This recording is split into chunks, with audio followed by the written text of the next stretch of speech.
नमस्कार, मैं हूं दीपाली राणा। आप देख रहे हैं गोल्ड स्पॉट। और सरकार ने हॉलमार्किंग के मामले में ज्वेलर्स को बड़ी राहत दी है। कल शाम जो बैठक हुई ज्वेलर्स की वाणिज्य मंत्रालय के साथ, उसके बाद कई अहम फैसले लिए गए हैं जो ज्वेलर्स को एक रिलीफ पहुंचाएंगे। गाइडलाइंस के मुताबिक अगस्त तक बिना हॉलमार्किंग वाली ज्वेलरी बेचने पर कोई पेनल्टी नहीं लगेगी। साथ ही सरकार ने हॉलमार्किंग का दायरा बढ़ाते हुए अब 20, 23 और 24 कैरेट की ज्वेलरी को भी शामिल किया है। इसके अलावा 40 लाख तक सालाना टर्नओवर वाले ज्वेलर्स को हॉलमार्किंग से छूट दी गई है। मनीषा जी भी हमारे साथ मौजूद हैं। मनीषा जी, एक बड़ी रिलीफ ज्वेलर्स के लिए, और इसी पर हम आज बात भी करेंगे। हमारे साथ फेड की बैठक जो है उस सोने चांदी की उसकी रणनीति भी यहाँ पर समझेंगे। हमारे साथ जुड़े हैं इब्जा के secretary Surendra Mehta, India association of hallmarking centre के प्रेसिडेंट उदय सिंधे और एक्सिस सिक्योरिटीज के सुनील काटके, मनीलिशियस कैपिटल के जयप्रकाश गुप्ता भी। आप सभी का कार्यक्रम में स्वागत है। सबसे पहले आपसे जानना चाहेंगे सुरेंद्र जी, क्योंकि आप कल ये पीयूष गोयल वाली जो मीटिंग थी मंत्री जी की, उसमें भी आप शामिल थे और काफी सारे जो क्लैरिटी बाजार इंतजार कर रहा था वो फाइनली हमने यहाँ पर आते हुए देखी है। चाहे वो और कैरेटेज का इंक्लूजन है या फिर किस तरह से इसको फेज्ड मैनर में अब यहाँ पर किया जाएगा, या फिर इसलिए भी कि अब कोई क्रिमिनल जो काम हो सकता था वो अगस्त तक यहाँ पर नहीं होगा। जो मेन 4-5 चीजें हैं वो आप क्या देखते हैं? जी बिल्कुल, बहुत ही अच्छे फैसले हुए हैं। और जो इंडस्ट्री की मीटिंग मंत्रालय के साथ हुई थी, जो कंज्यूमर अफेयर्स मिनिस्टर के साथ, उसके बहुत ही पॉजिटिव रिजल्ट आए हैं। और सरकार ने फिलहाल जो हॉलमार्किंग है वो सिर्फ 19 जगह पर लागू किया है। उन्हीं 256 डिस्ट्रिक्ट में लागू होगा हॉलमार्किंग, जहां पर ज्यादा हॉलमार्किंग सेंटर है। जिन जगहों पर हॉलमार्किंग सेंटर नहीं है वहां पर फिलहाल ये लागू नहीं होगा और इसको धीरे धीरे करके चरणबद्ध तरीके से लागू किया जाएगा, जैसे जैसे वहां पे हॉलमार्किंग सेंटर खुलते जाएंगे। ये बहुत ही बड़ी चीज थी, क्योंकि हमारे लिए इंफ्रास्ट्रक्चर एक बहुत बड़ा मुद्दा था। साथ ही जो रजिस्ट्रेशन की फीस थी, जो 7,500 रुपए से लगा के 90,000 लाख रुपए तक हो जाती थी 5 साल के लिए, वो पूरी तरह से हमें आश्वासन दिया गया है कि उसको एग्जेम्प्ट कर दिया जाएगा।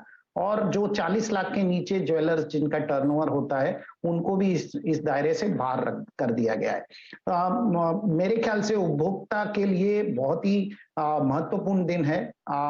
आज से सभी ज्वेलर्स के पास आपको सिर्फ हॉलमार्किंग ज्वेलरी ही मिलेगी। जो इन 256 जिलों के दायरे के अंदर जितने भी ज्वेलर्स आते हैं, बहुत सारे और हमारे एडमिनिस्ट्रेटिव इश्यूज थे, वो भी सरकार ने सॉल्व किए हैं। जैसे कि एक हमारा सबसे बड़ा मुद्दा था HUID का। तो फिलहाल HUID में जितने भी जो भी ग्लिचेस थे, जो भी हमारे कंसर्न थे, तो सरकार ने उसको एक स्टेज पर सिर्फ हॉलमार्किंग सेंटर तक सीमित कर दिया है। साथ ही जो कुंदन ज्वेलरी होती है, पोल्की और जड़ाऊ ज्वेलरी होती है, उसको भी एग्जाम कर दिया गया है। जो पुरानी ज्वेलरी जो को एक कंसर्न था कि ज्वेलर खरीद सकते हैं कि नहीं, वो ज्वेलरी को भी अब ज्वेलर खरीद सकते हैं। हालांकि उनके बेचने के पहले उनको जरूर उसे हॉलमार्किंग कराना पड़ेगा। जो एग्जीबिशंस है, इंटरनेशनल एग्जीबिशंस है, डोमेस्टिक एग्जीबिशंस हैं, या जो अप्रूवल के लिए हम ज्वेलरी लेकर जाते हैं, उन्हें भी हॉलमार्किंग कराने की जरूरत नहीं है। तो इस प्रकार से सरकार ने लगभग हमारी सारी मांगे मान ली है। और जो 1-2 मांगे ऐसी थी जिनमें जो टेक्निकल मैटर्स थे या लॉ पॉइंट थे, तो उसके लिए सरकार ने एक कमेटी गठित कर दी है और वो कमेटी इस पे चर्चा करेगी और बहुत जल्द उसका भी पॉजिटिव रिजल्ट आएगा, मुझे पूरी उम्मीद है। एब्सोल्युटली, काफी सारी क्लैरिटी यहाँ पर आई है और बहुत डिटेल में हमने PIB की तरफ से यहाँ पर नोटिफिकेशन भी आता हुआ देखा। उदय जी, आपसे ये जानना चाहेंगे कि एज ऑफ नाउ हम ये मान के चलते हैं कि 4 लाख ज्वेलर्स भारत में हैं, और जिस तरह से अब 40 लाख से कम अगर आपका टर्नओवर है तो आपको ना रजिस्टर कराने की जरूरत है, ना आप हॉलमार्किंग से भी एग्जेम्प्टेड हैं। आप इस नंबर को फिर कैसे आगे बनता हुआ देखेंगे? मैडम, यदि 40 लाख के नीचे के ज्वेलर्स को एग्जाम भी कर दिया जाएगा तो भी बहुत बड़ी संख्या में ज्वेलर्स है जिन्होंने आज तक रजिस्ट्रेशन नहीं कराया है। और ये होने के बाद हम लोग उम्मीद कर रहे हैं कि लगभग 2.5 लाख के आसपास ज्वेलर्स रजिस्टर्ड हो जाएंगे। मैम, जो हमें डाटा प्राप्त हुआ है वर्ल्ड गोल्ड काउंसिल से, उनके हिसाब से हमें 2.5 लाख ज्वेलर्स मिलने की संभावना है। जी मैम। उदय जी, किस तरह से आप यहाँ पर बाजार में क्लैरिटी आता हुआ देखते हैं, क्योंकि एज ऑफ नाउ जो कैरेटेजेस हैं पहले सिर्फ 14, 18 और 22 था, अब यहाँ पर 20, 23, 24 कैरेट भी यहाँ पर इंक्लूड कर दिया गया है। पहले सिर्फ 3 के लिए यहाँ पर हॉलमार्किंग सेंटर जाना पड़ता था, अब सारी की सारी ज्वेलरी यहाँ पर हॉलमार्क हो पाएगी। क्या अभी भी आप कहेंगे कि जिस तरह का इंफ्रास्ट्रक्चर है, कैपेसिटी है यहाँ पर हॉलमार्किंग की, ये सारा काम हो पाएगा? और कितना नंबर, कितना पीसेज आप यहाँ पर एनुअल होता हुआ देखेंगे? मैडम जी, जैसा कि अभी तक 3 कैरेट में हो रहा था और बचे हुए 3 कैरेट के बारे में कुछ साल पहले सर्वे भी किया गया था जी। 3 कैरेट के मुकाबले वो मात्र 2% थे। अभी यदि वो बढ़ा भी तो हम लोग उसको एश्यूम भी करके चलेंगे, कुछ बढ़ेगा तो भी ये जो 3 कैरेट नए आ रहे हैं इससे मुश्किल से 5% ज्वेलरी और अधिक हॉलमार्क होगी। अभी मैंडेटरी के रेजिम में अभी होने से पहले हम लोग 4.5 करोड़ पीस हर साल लगभग हॉलमार्क कर पा रहे थे। ये मैंडेटरी होने के बाद 10 करोड़ तक जाने की संभावना है। और हमारे पास जो अभी फिलहाल इंफ्रास्ट्रक्चर उपलब्ध है, इसकी क्षमता कम से कम 15 करोड़ पीस पर ईयर करने की है। ओके जी मैम। जी सुरेंद्र जी, एक चीज और बताइए, अभी भी 66% जिले ऐसे हैं जहां पर हॉलमार्किंग सेंटर्स नहीं है। समय हालांकि मिल गया है अगस्त तक का, लेकिन आपको लगता है इनफ रहेगा? और जो हॉलमार्किंग सेंटर्स की कमी है जिन जिलों में, वो भी सिचुएशन से डील कर पाएंगे? नहीं, ऐसा नहीं है दीपाली जी। जो समय मिला है 31 अगस्त तक का जो समय मिला है वो पुरानी ज्वेलरी को हॉलमार्क करने के लिए दिया गया है और कोई भी कोरेसिव एक्शन नहीं लिया जाएगा, सरकार की तरफ से कोई पेनल्टी नहीं लगाई जाएगी। लेकिन जो इसका मतलब ये नहीं है कि 31 अगस्त के बाद में पूरे हिंदुस्तान में हॉलमार्किंग मैंडेटरी लागू हो जाएगी। फिलहाल ये 256 जिलों में ही लागू रहेगी। जब तक दूसरे जगह पर हॉलमार्किंग सेंटर नहीं आते हैं, ज्यादा हॉलमार्किंग सेंटर की संख्या नहीं बढ़ती है, चाहे वो 31 अगस्त के बियॉन्ड भी हो, तो वहां पर फिलहाल हॉलमार्किंग मैंडेटरी नहीं होगी। 31 अगस्त तक का जो समय है वो पुरानी ज्वेलरी जो इन 256 जिलों में जो ज्वेलर्स हैं उनको हॉलमार्क कराने के लिए दिया गया है। और यदि वो कोई गलती भी करते हैं तो उनके ऊपर पेनल्टी और कोरेसिव एक्शन नहीं लिया जाएगा। इसके लिए 31 अगस्त तक का समय दिया गया है। सुरेंद्र जी, ओवरऑल फुल फ्लेजेड हॉलमार्किंग हम कब तक होता हुआ देखेंगे? क्लियरली जिस तरह से जो नोटिफिकेशन आया है वो काफी फेज्ड मैनर में हम इसे आगे बढ़ता हुआ देखेंगे। कब तक आपको लगता है? 2 क्वार्टर, 4 क्वार्टर्स, जब तक full fledged without any exemptions हम यहाँ पर हॉलमार्किंग बनता हुआ देखें? देखिए, मेरा अभी भी मानना है कि इसमें इंडियन एसोसिएशन ऑफ हॉलमार्किंग की महत्वपूर्ण भूमिका है। वो जितना जल्दी सेंटर्स अपने हर जिलों में लगा देते हैं। भारत में लगभग ऐसा कहा जाता है कि 733 जिले, जिसमें से सिर्फ 256 जिलों में ही हॉलमार्किंग सेंटर उपलब्ध है। तो सरकार ने बहुत अच्छी तरह से उसको समझा है और वही इम्प्लीमेंट किया है। लेकिन मैं ये भी मानता हूं कि हॉलमार्किंग सेंटर ये धीरे धीरे जरूर जैसे बिजनेस बढ़ता जाएगा तो हॉलमार्किंग सेंटर बनते जाएंगे और ये शुरू होगा। आप जहां तक ये पूछना चाहती है कि इसे कितना समय लगेगा, मुझे लगता है पूरे हिंदुस्तान में इसको यदि 100% लागू करना है तो मेरे हिसाब से अभी भी इसमें करीबन 1.5 से 2 साल का वक्त लग सकता है। उदय जी, आप जहां तक हॉलमार्किंग की बात है और जैसे सुरेंद्र मेहता जी ने भी कहा कि काफी हद तक Indian association of hallmarking centre पर काफी दामोदर है यहाँ पर, किस तरह की प्रॉफिटेबिलिटी है? कितना आपको ब्रेक इवन के लिए चाहिए? जिस तरह के आपने नंबर्स हमें बताए उसके हिसाब से तो काम काफी यहाँ पर बढ़ने वाला है, तो आगे ये कामकाज कैसे चलेगा? मैडम जी, जैसा देखिए, जहाँ पर अभी फिलहाल जो हॉलमार्किंग सेंटर है, हॉलमार्किंग सेंटर वही खुलते हैं जहाँ बिजनेस होता है। तो जितने बिजनेस हब थे या जहाँ पर व्यापार मिलने की संभावना थी वहां पर तो हॉलमार्किंग सेंटर खुल चुके हैं।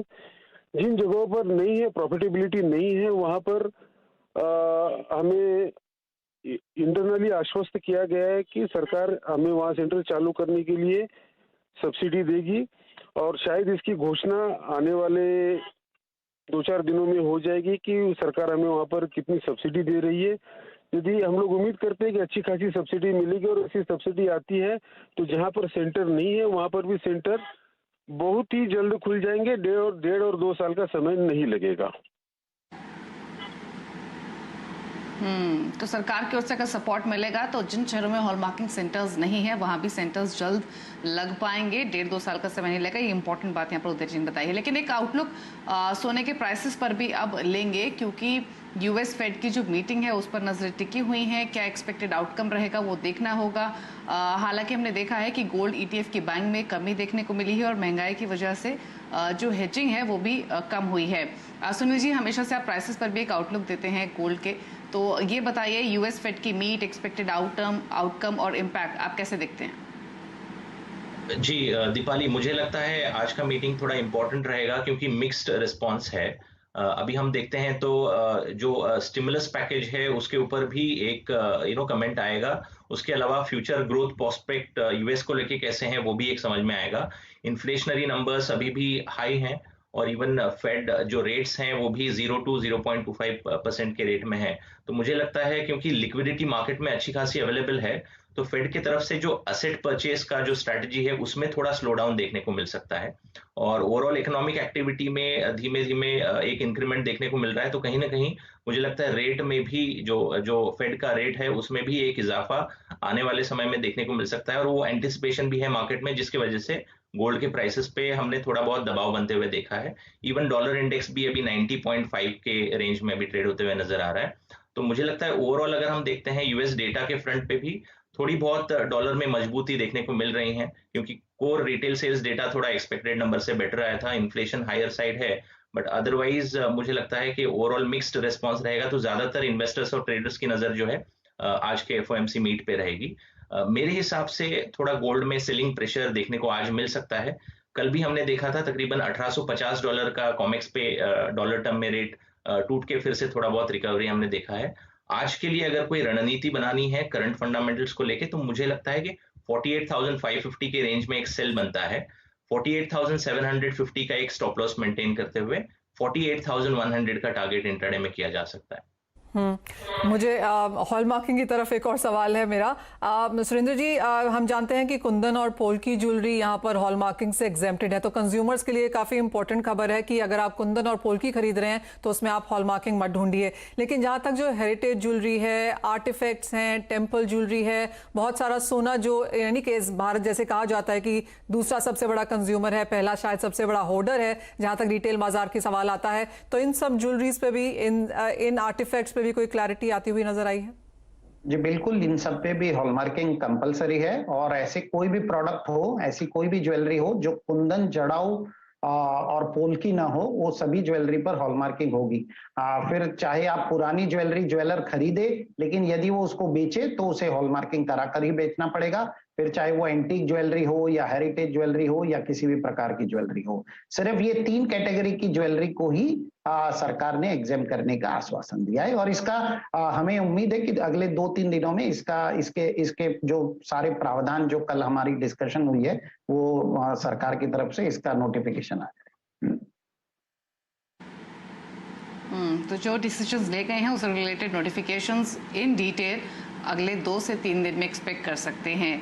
तो चलिए, यहाँ पर एक ब्रेक का भी वक्त हुआ है। शुक्रिया सुरेंद्र जी, उदय जी, आप दोनों का ही हॉलमार्किंग से जुड़े तमाम पहलुओं को हमारे व्यूअर्स को, ज्वेलर्स को समझाने के लिए। एक ब्रेक के लिए रुक रहे हैं। जब लौटेंगे तो क्रूड बेस मेटल्स पर करेंगे फोकस, साथ ही कमोडिटीज पर मिलेंगे स्ट्रैटेजीज। जल्द वापस आते हैं।